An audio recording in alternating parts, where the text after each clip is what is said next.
আরো করিমগঞ্জের নাম শ্রীভূমি মই দিয়া নাই, রবীন্দ্রনাথ ঠাকুর দিছে। তো এই মানুষজন রবীন্দ্রনাথ ঠাকুরের উপরের মানুষ নেই। তোমার জন্য সবকিছু করতে হবে। তোমার নামটা কি? এই আজহারউদ্দিনের জন্য তুমি প্রশ্ন করে আপনার নাম এর জন্যই তোমরা খারাপ।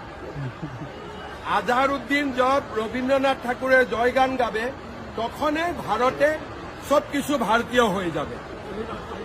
যখন আজহারউদ্দিন করিমগঞ্জের ফেভারে কবে তখন তো হবে না।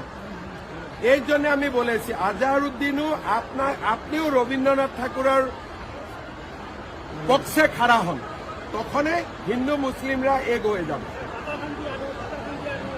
আমি ঠিক ধরেছি, হ্যান্ডশেক করলাম। আজহারউদ্দিন জিন্দাবাদ, বড় প্লেয়ার ছিল ক্রিকেটে, খুবই ক্ষমা কৰিছে। কোন নিতুমণি শইকীয়া মানে কোন হয়? মইতো প্ৰতিদিন নাচাওৱে, মই জিন্দগীত প্ৰতিদিন দেখাই নাই। আরে ভাই আপুনি কৈ আছে টিভিটোতো মই চাব লাগিব।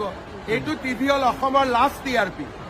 তো মই first and second TRP channel চাওঁ। লাষ্ট টিআৰপি চেনেল কোনে চাব?